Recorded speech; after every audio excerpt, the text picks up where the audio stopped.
Hello दोस्तों, एक बार फिर बसनेत मूवी में। आज की मूवी है मकारियो, जो आई थी 1960 में। तो चलते हैं सीधा मूवी में।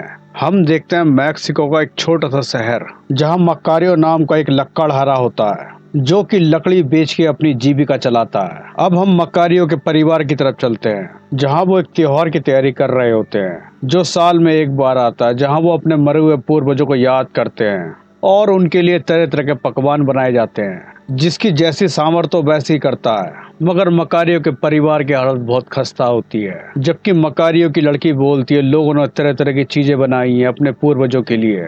मगर मकारियो की पत्नी बोलती है, जो हम खाते हैं वही बनाएंगे, इसके अलावा हमारे पास कुछ भी नहीं है। अब हम मकारियो को देखते हैं, जो जंगल से लकड़ी लेकर आ चुका होता है, और उसे देख कर उसके सारे बच्चे उससे लिपट जाते हैं और बोलते हैं, हमारे लिए क्या चीज लेकर आए हो। और मकारियो उनको खाने के लिए छोटी मोटी चीज दे देता है, क्योंकि आज त्योहार का दिन होता है। और उसके बाद वो खाने से पहले प्रार्थना करते हैं और अपने पूर्वजों को याद भी करते हैं। जबकि उसके बच्चों को खाना कम पड़ जाता है, इसलिए वो बार बार मांगते हैं। और ये सब देख के मकारियो का दिल रो रहा होता है और वो बिना खाए उड़ जाता है। और ये देख के बच्चे उसकी खाने पे लिपट जाते हैं। और उसके बाद वो त्योहार में शामिल होने के लिए घर से बाहर निकल पड़ते हैं। उसके बाद वो सब चर्च के अंदर झांकते हैं, जहाँ तरह तरह के खाने के पकवान होते हैं। और वो सब देखकर उनकी आंखें फट जाती हैं। उसके बाद मकारियो अपने दोस्त से मिलता है, जबकि वो मकारियो को जीने मरने का पूरा ज्ञान बता देता है। जैसे कि हम जैसे लोग यहाँ सिर्फ मरने के लिए पैदा हुए हैं, और हम कितना भी काम कर लें मगर अपने लिए कुछ नहीं कर पाएंगे।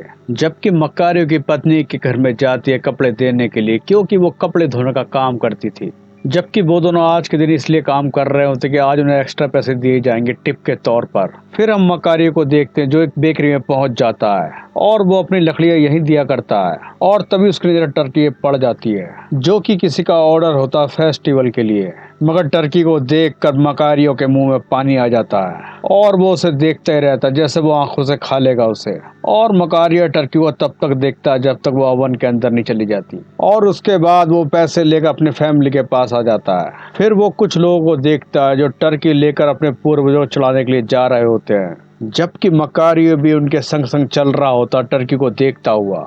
जबकि उसकी हरकतें उसके बच्चे और उसकी पत्नी देख रहे होते हैं। उस रात मकारियो को ठीक से नींद नहीं आती और उसके सामने सिर्फ टर्की घूम रही होती और नींद में बोल रहा होता, इसे मेरे लिए छोड़ दो। फिर अगली सुबह मकारियो की पत्नी उससे बोलती, क्या हुआ। और मकारियो उससे बोलता है, जिंदगी में मुझे भूख के अलावा कुछ नहीं मिला। और बोलता, मैं कसम खाता हूँ कि मैं खाना नहीं खाऊंगा आज के बाद, जब तक कि मैं पूरी टर्की अकेले ना खा जाऊं, और उस टर्की को मैं किसी के साथ ना बांटूं, यहाँ तक कि मेरे बच्चे और मेरी पत्नी भी। और मैं पूरी टर्की सिर्फ अकेला खाना चाहता हूँ, और तब तक मैं रूखा सूखा खाना नहीं खाऊंगा। और उसके बाद वो काम पे चला जाता लकड़ी काटने जंगल में। जबकि उसकी पत्नी को समझ में नहीं आता कि वो क्या करे आखिर। उसके बाद वो धुले हुए कपड़े देने जाती है एक के घर में, जबकि वो औरत उसे कपड़े वापस कर देती है, बोलती है, ठीक से धोकर लाओ इसे। और तभी मकारियो की पत्नी की नजर उनकी टर्की पे पड़ जाती है। फिर वो वहां से एक टर्की चुरा लेती है और सीधा भागती हुई घर आ जाती है। जबकि घर के बाहर उसके बच्चे खेल रहे होते हैं। तब वो टर्की को छत के ऊपर रखती है, मगर आसमान में गिद्ध उड़ रहे होते हैं। फिर वो दूसरी जगह छुपाती है, मगर वहाँ एक कुत्ता होता है। उसके सामने सबसे बड़ी समस्या ये होती है कि कैसे अपने बच्चों से छुपाकर वो टर्की को पकाए, क्योंकि उसे पूरा टर्की देना मकारियो को खाने के लिए। फिर हम अगली सुबह देखते हैं, जहाँ मकारियो बिना खाए काम पे जा रहा होता है। और तभी उसकी पत्नी चुपके से एक थैला लेकर बाहर जाती है मकारियो के पास, और वो उसे वो थैला देती है जिसमें टर्की होती है। और टर्की को देखकर मकारियो को खुशी का ठिकाना नहीं होता। उसके बाद वो टर्की लेकर जल्दी जल्दी जंगल की ओर चलने लग जाता है। और जंगल में जाने के बाद वो जैसी टर्की खाने वाला होता है, वैसी एक शैतान भेष बदल के उसके पास आता है और उसकी टर्की को देखकर बोलता, अगर तुम मुझे एक लेग पीस दोगे तो मेरे कपड़े में जितने सोने के बटन है मैं तुमको दे दूंगा। मगर मकारियो मना करता है।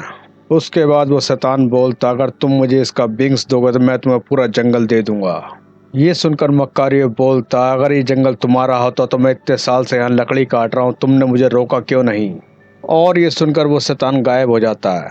और उसके बाद मकारियो दूसरी जगह जाता है खाने के लिए, जहाँ एक बूढ़ा आदमी सफेद कपड़े में उसके पास आता है और वो भी टर्की का थोड़ा सा हिस्सा मांगता खाने के लिए।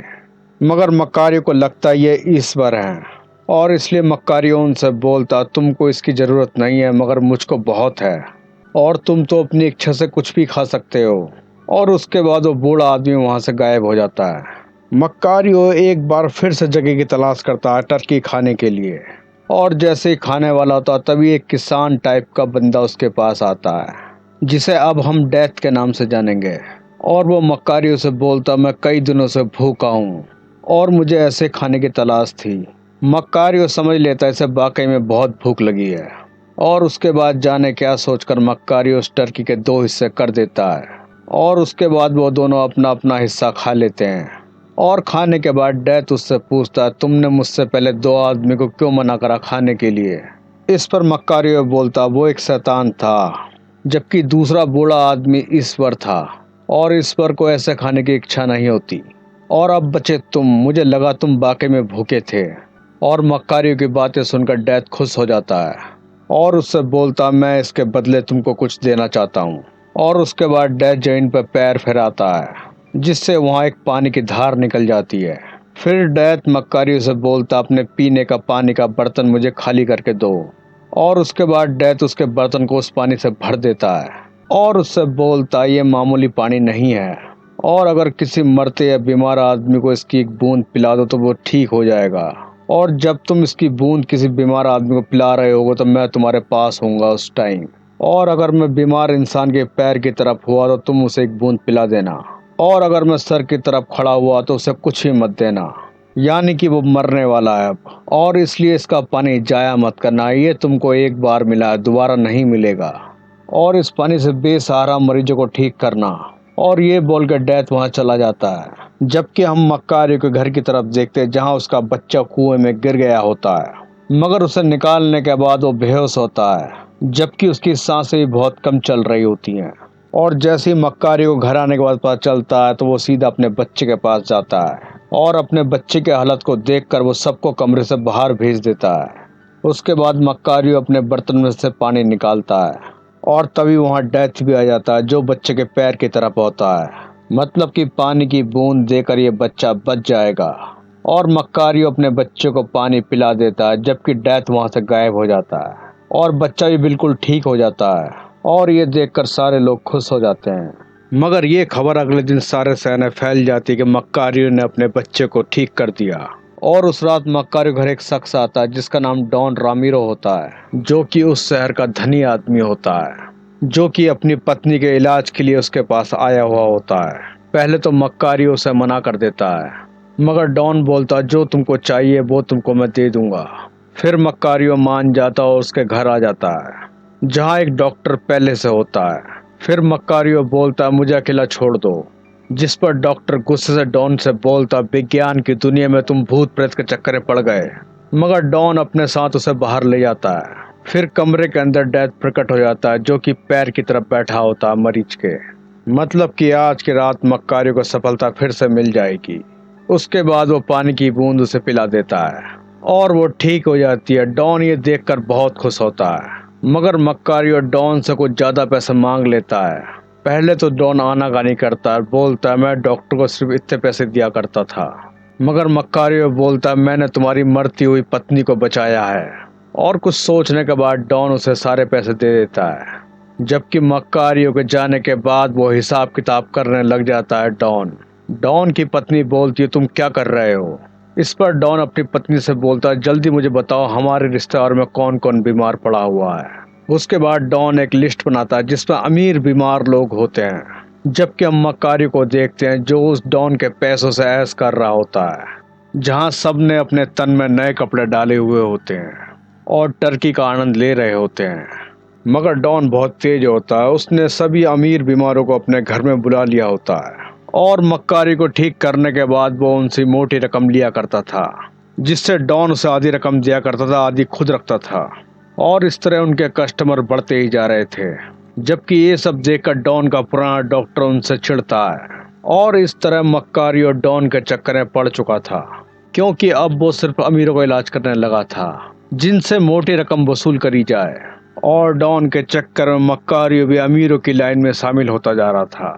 और अब मक्कारियो के पास अपना बेहतरीन घर होता है और उस घर को भरने के लिए महंगे फर्नीचर आ रहे होते हैं। मगर डॉक्टर को ये सब देखकर बहुत गुस्सा आता जा रहा था। जबकि हम मक्कारी को देखते हैं, जिसने पानी को छोटी छोटी शीशियों में कर लिया होता है, क्योंकि पानी धीरे धीरे खत्म होता जा रहा था। और उन शीशे को बक्से में डालकर बंद कर देता है। उसके बाद हमें एक जगह देखते हैं जहाँ चर्च के लोग और कुछ पुलिस वाले होते हैं और उनके कान भर चुका था वो डॉक्टर कि मक्कारियो एक जालसाज है और वो डॉन के संग मिलकर अमीर लोगों को लूट रहा है, क्योंकि डॉक्टर का तो काम बंद हो चुका था मक्कारियो की वजह से। और उसके बाद वो तय करते कि मक्कारियो को जेल में डाल दो, जबकि हम मक्कारियो को देखते हैं जिसके पास पानी की शीशियां बहुत कम रह जाती हैं।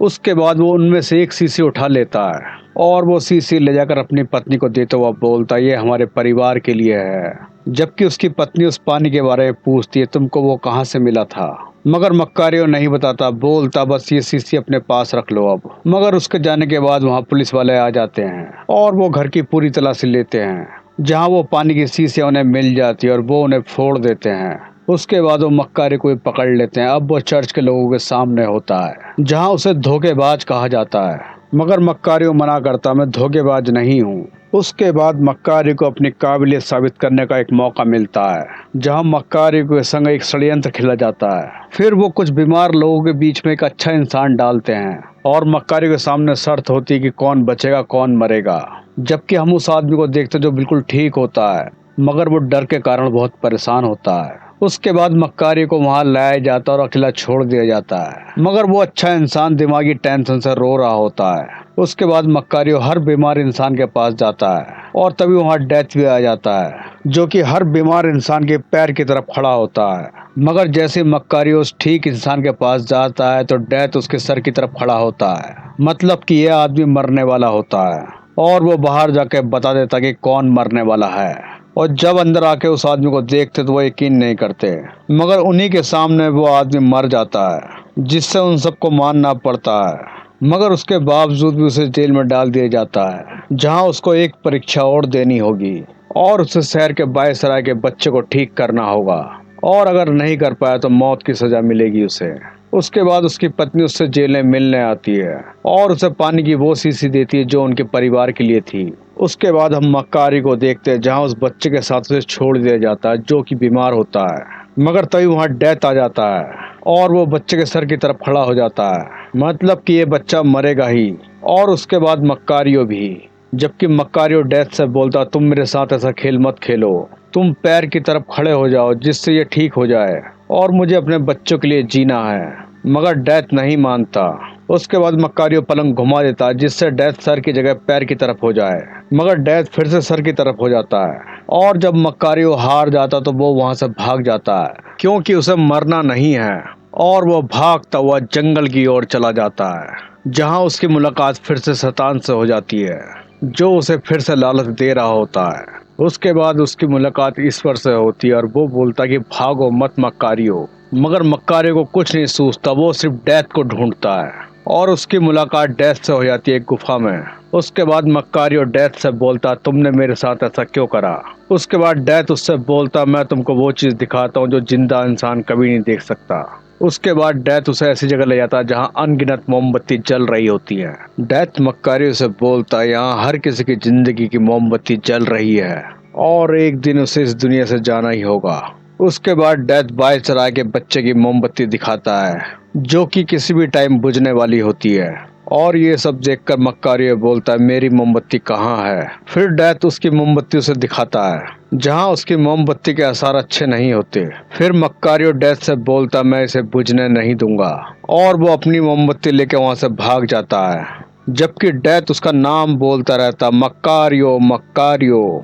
और उसी के साथ हम कई लोगों की आवाज सुनते हैं जो बोल रहे होते हैं मक्कारियो, और एक पल में सब कुछ बदल जाता है वहाँ। और ये समय वो होता है जहाँ मक्कारियो टर्की लेके जंगल गया था खाने के लिए, और वो उस दिन घर नहीं लौटा था, जिससे उसकी पत्नी गांव वालों के संग मक्कारियो को ढूंढ रहे होते हैं जंगल में। फिर उसकी पत्नी देखती है जहाँ मक्कारियो एक जगह सो रहा होता है, और जैसे उसकी पत्नी उसे उठाती है मगर मक्कारियो मर चुका होता है, जबकि उसे देखकर उसकी पत्नी बोलती कि तुम एक बच्चे की तरह हो गए थे और मुझे खुशी कि मैंने तुम्हारी आखिरी ख्वाहिश पूरी करी, और तुम्हारा जीवन इस दुनिया में आसान नहीं था। उसके बाद उसकी पत्नी टर्की को देखती है जो आधा साबुत होता है और आधा खाया हुआ होता है, और इस फिल्म का एंड अब आप लोग पूरा करेंगे कि टर्की का आधा हिस्सा किसने खाया और टर्की का आधा हिस्सा किसके लिए बचा। तो इसी के साथ आज की मूवी खत्म होती है। प्लीज चैनल को लाइक और सब्सक्राइब और बेल आइकन प्रेस जरूर करें। ताकि हमारी आगे की वीडियो आपके पास पहुंचती रहे। तब तक के लिए गुड बाय।